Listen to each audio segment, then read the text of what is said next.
where former president of the Nigerian Taekwondo Federation, Abubakar Saidu, has confirmed dead. Been confirmed dead as well a few months to the federation's election. Ebo, this is looking one too many for that's a federation's boxing. That's a sports federation here in Nigeria. The last week it was boxing. Now it is taekwondo. Not a good one because if you look at what taekwondo, I think we had a taekwondo star represented at the last Olympics and coached by Mary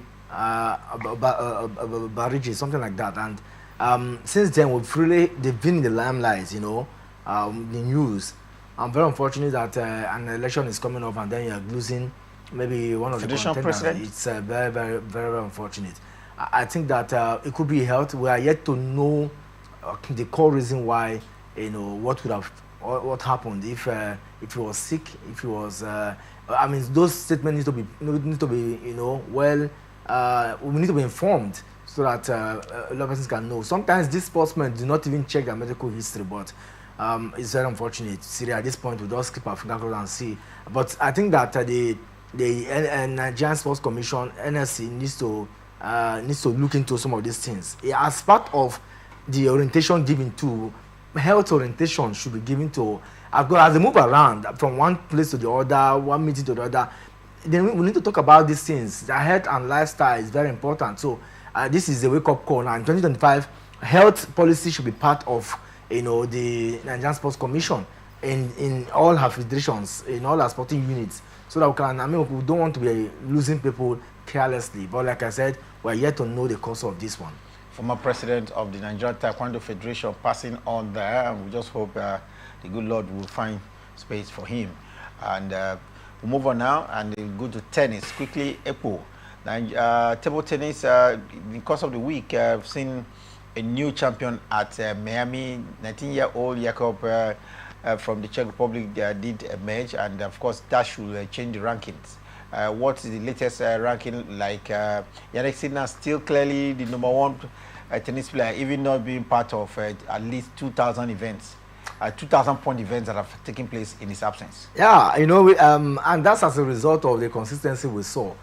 He won 2 major Grand Slam last year, and this year he started by winning the Grand Slam. So that alone covered up for him. Ordinarily, he had at least a 4-point margin. 4,000 points. Yeah, 4,000-point margin. Sorry, and that's enough to take you. And that was also what to help Iga Swiatek. Remember when she was rolling on in the #1 choice, because even when she missed some of those encounters or some of the big Grand Slam, Masters, it's difficult for her to drop. And when she goes to the Masters, and she gets to the level, so I think that is also what is playing out for Jannik Sinner. When he comes into every tournament, he gets at least to the semi-final. So it's difficult to really usurp such points. And I think that for me, I don't have a problem with that.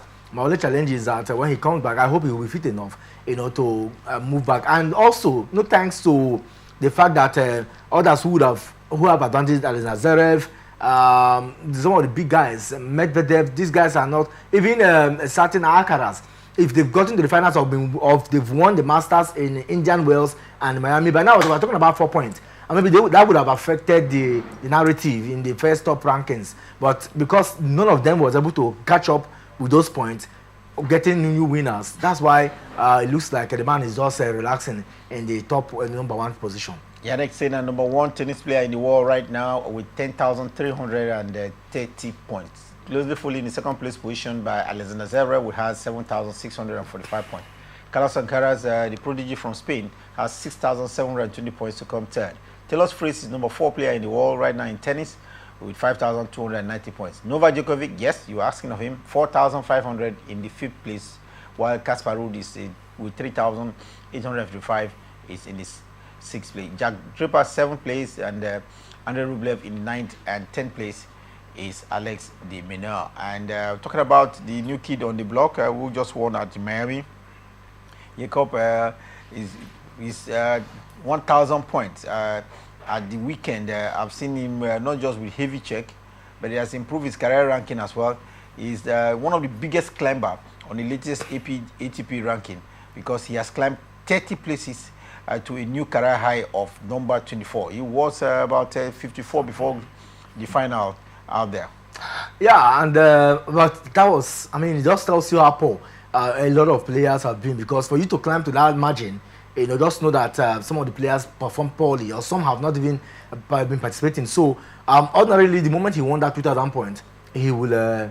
Is it 1,000 points? That will 1,000 points. 1,000 points. That will take over a lot of persons, and that's the beauty of tennis.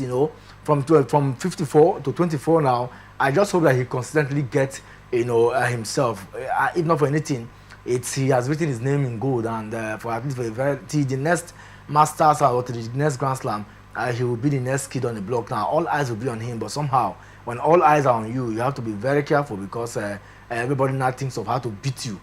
But I for now, let him enjoy his new rankings.